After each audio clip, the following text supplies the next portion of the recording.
জয় গুরু। আমার চ্যানেলে সবাইকে স্বাগত। চ্যানেলটি অতি অবশ্যই সাবস্ক্রাইব করে রাখবেন। এখানে ভক্তিমূলক বা ভক্তি নিয়েই সমস্ত কথা বলা হয়। যদি ভালো লেগে থাকে তাহলে অতি অবশ্যই চ্যানেলটি একটি সাবস্ক্রাইব করে পাশে থাকবেন। আজকে আমি অম্বুবাচী নিয়ে ছোট্ট করে দু চার কথা বলবো। হিন্দু শাস্ত্রে বেদে পৃথিবী মাকে মা বলা হয়ে থাকে। এমনকি পৌরাণিক যুগেও পৃথিবীকে ধরিত্রী মাতা বলে সম্বোধন করা হয়েছে। মনে করা হয় আষাঢ় মাসে মৃগশিরা নক্ষত্রের চতুর্থ পদে ঋতুমতী হন ধরিত্রী। হিন্দু ধর্মের এক গুরুত্বপূর্ণ বাৎসরিক উৎসব হচ্ছে অম্বুবাচী। বিভিন্ন আঞ্চলিক ভাষায় অম্বুবাচীকে অম্বুবতী বলে পরিচিত আছে। ভারতের একাধিক স্থানে অম্বুবাচী উৎসব রজ উৎসব নামেও পালিত হয়।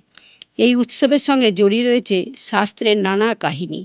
লোকবিশ্বাস অনুসারে আষাঢ় মাসের 7 তারিখে মৃগশিরা নক্ষত্রের 3টি পদ শেষ হলে পৃথিবী বা ধরিত্রী মা রজস্বলা হন। এই সময়টিকে অম্বুবাচী পালন করা হয়। বাংলা প্রবাদে রয়েছে কিসের বার কিসের তিথি, আষাঢ়ের 7 তারিখ অম্বুবাচী। এদিন থেকেই হয় অম্বুবাচী শুরু।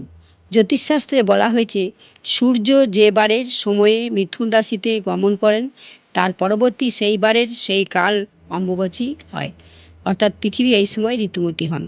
হিন্দু শাস্ত্রে ও বেদে পৃথিবীকে মা বলা হয়ে থাকে। এমনকি পৌরাণিক যুগেও পৃথিবীকে ধরিত্রী মাতা বলে সম্বোধন করা হয়।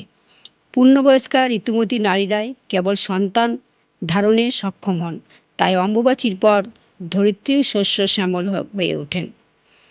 অম্বুবাচী 2025-এর দিনক্ষণ। অম্বুবাচী শুরুর পর 3 দিন চলে এই উৎসব। চলতি বছরে অম্বুবাচী প্রবৃত্তি অর্থাৎ শুরু হবে 22শে জুন অর্থাৎ 7ই আষাঢ় দুপুর 2:57 এবং 25শে জুন অর্থাৎ 10ই আষাঢ় রাত 3:21 এই নিবৃত্তি হবে অর্থাৎ সমাপ্তি হবে। ব্রাহ্মণ যুগে কালিকা পুরাণে সব দেবীকেই মহাশক্তির অংশ বলা হয়েছে।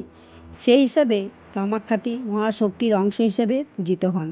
কালিকা পুরাণের মতে কামাখ্যা মন্দিরের সতী শিবের সঙ্গে বিয়ে করেন। এখানে তার মৃতদেহের যোনি অংশটি বিষ্ণু সুদর্শন চক্রে ছিন্ন হয়ে পড়েছিল। তন্ত্র সাধনার অন্যতম পীঠ এই মন্দির। এখানে প্রচুর লোকের সমাগম হয়। এখানে এই 4 দিন প্রচুর ভক্ত আসা যাওয়া করে। ঋতুকালে মেয়েরা অশুচি থাকেন, এইভাবেই মনে করা হয় পৃথিবী সময়কালে অশুচি থাকেন। সেই জন্য এই 3 দিন ব্রহ্মচারী সাধু সন্ন্যাসী যোগী পুরুষ এবং বিধবা মহিলারা অশুচি পৃথিবীর ওপর আগুনের রান্না করে কিছু খান না। বিভিন্ন ফলমূল খেয়েই 3 দিন কাটাতে হয়। এখনও বিভিন্ন পরিবারের বয়স্ক বিধবা মহিলা এই 3 দিন ধরে অম্বুবাচী উপলক্ষে ব্রত পালন করেন। 3 দিন পরে জামা কাপড় বিছানা সাবান দিয়ে ধুয়ে মুছে পরিষ্কার করে তারপরে সব কিছুতে হাত দেন। শুধু কামাখ্যা নয়, অম্বুবাচী চলাকালীন বিভিন্ন মন্দির ও বাড়ির ঠাকুর ঘরের পূজা আজা করেন না এবং গরম কিছুই খাবেন না। সব ঠান্ডা ঠান্ডা খাবার রেখে দেবে, সেগুলো খায়। জানি না এর অনেক কিছু নিয়ম আছে, হয়তো ওই কারণে কিসের জন্য সেটা আমার জানা নেই। মোটামুটি যেটুকু জানি সেটুকু বললাম যে অম্বুবাচীতে আমরা ছোটো থেকে যেগুলো দেখে আসছি এবং আম দুধ খাওয়ার খুব প্রচলিত আছে, সে আম দুধ খেতেই হবে এরকম। তো যাই হোক, সেটা পেটটা ঠান্ডা রাখার জন্য হোক কি আম দুধের গুণের জন্য হোক, যে কারণেই হোক আম দুধ খাওয়ার প্রচলিত আছে। এর আরও পৌরাণিক অনেক কাহিনী আছে, আমার জানা নেই, হয়তো এখানে আমি শেষ করলাম।